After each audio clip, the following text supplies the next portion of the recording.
Swing. My name is Bedoya. I am a certified personal trainer as well as a kettlebell instructor. I specialize in kettlebells. I love kettlebells. And so I'm here to teach you a proper kettlebell swing through hardstyle or the Russian kettlebell style technique. So the first thing that you're going to need to do is understand the difference between a squat and a hinge, all right? So both start with your feet planted on the ground.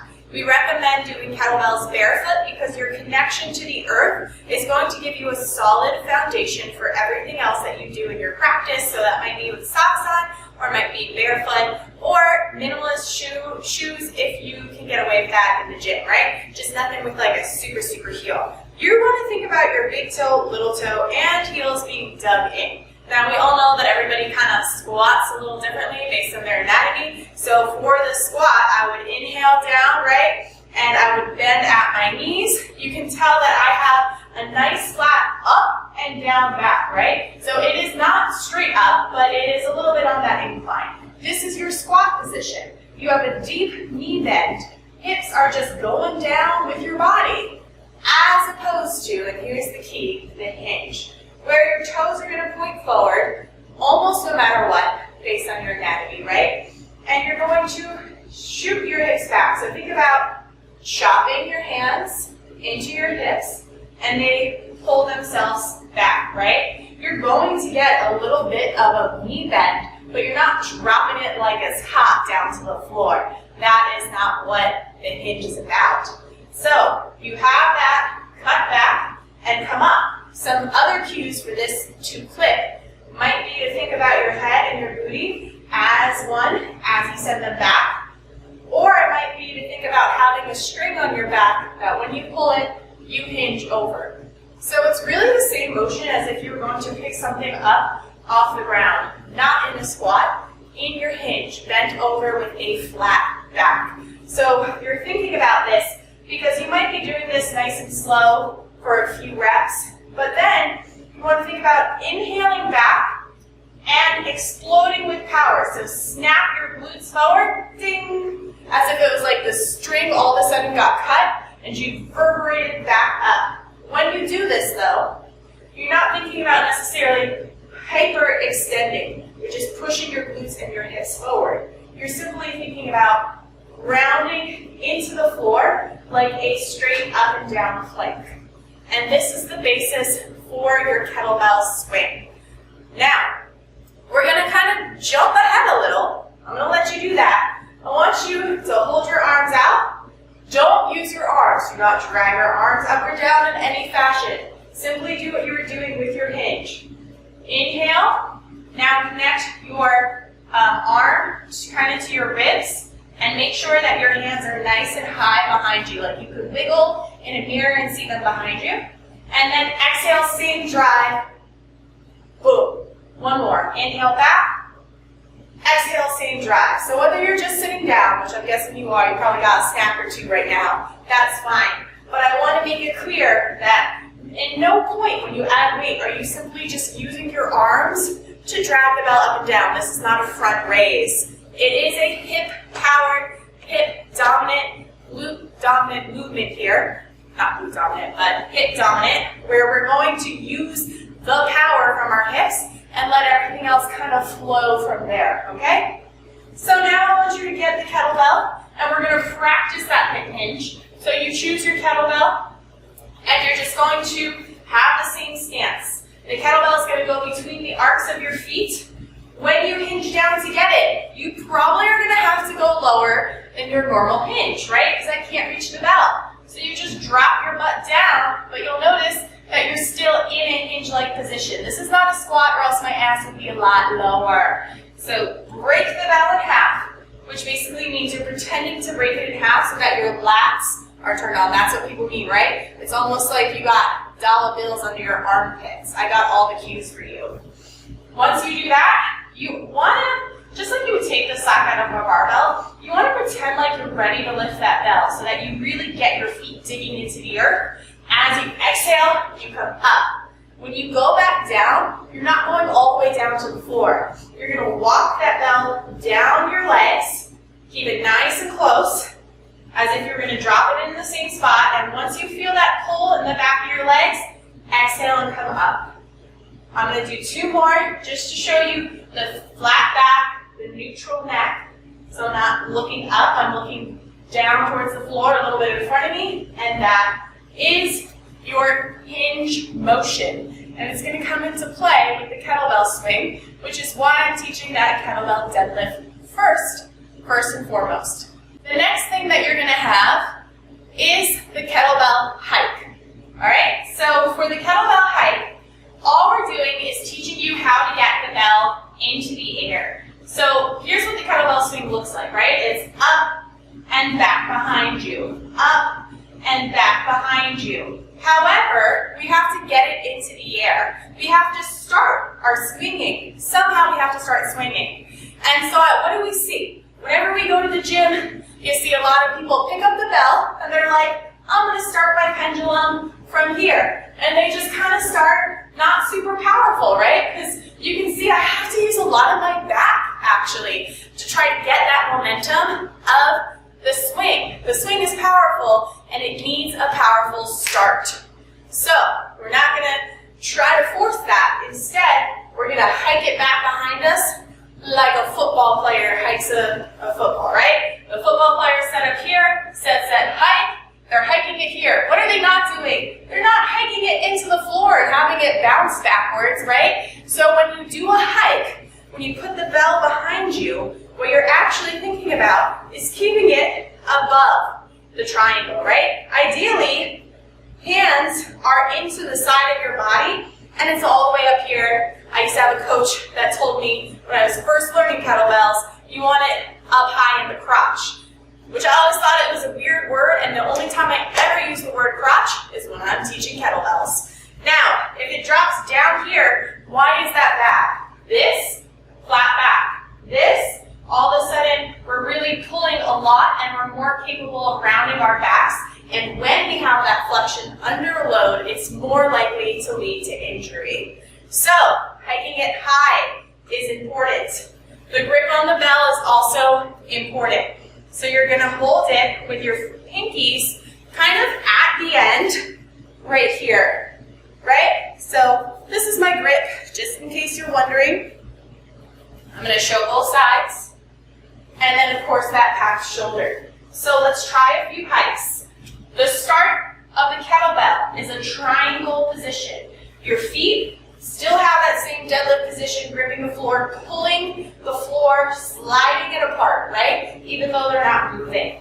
Then you're going to grab the bell and lean it towards you so that the bell and your arms are one. However, you can still see that I'm kind of coming out. The bell's so far away from me that I kind of want to lift my hamstrings, round my back, and pull out. No. Sit back, slide that bell towards you, right? This is your starting position. Everything is on already.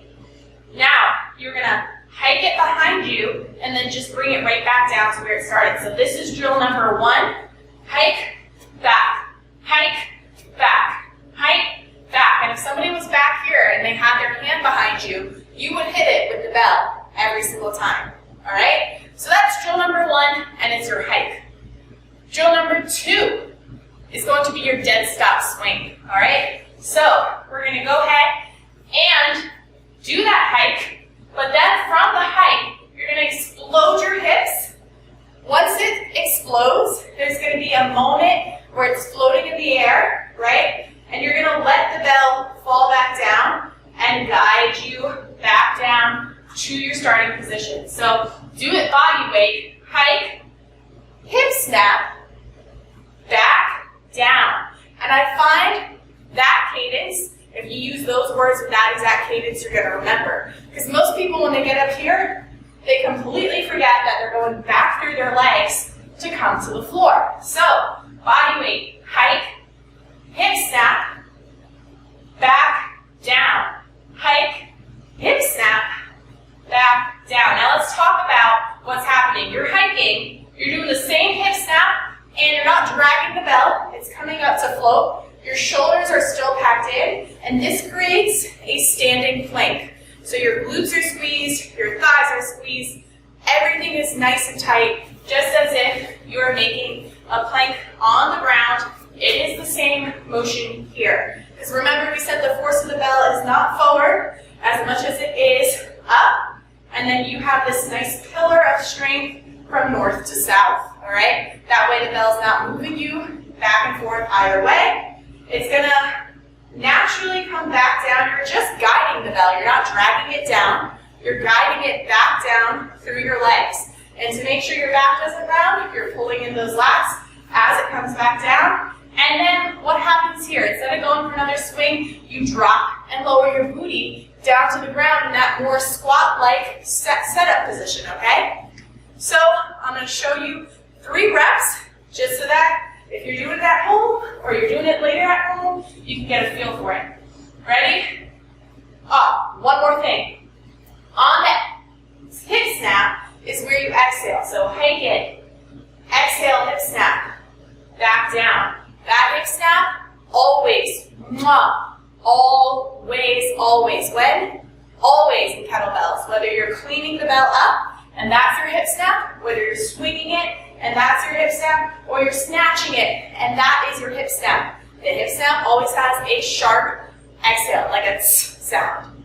Okay? I'm not going to do it because I don't want to annoy you with the camera, but that's how we breathe. So, hike, hip snap, back down.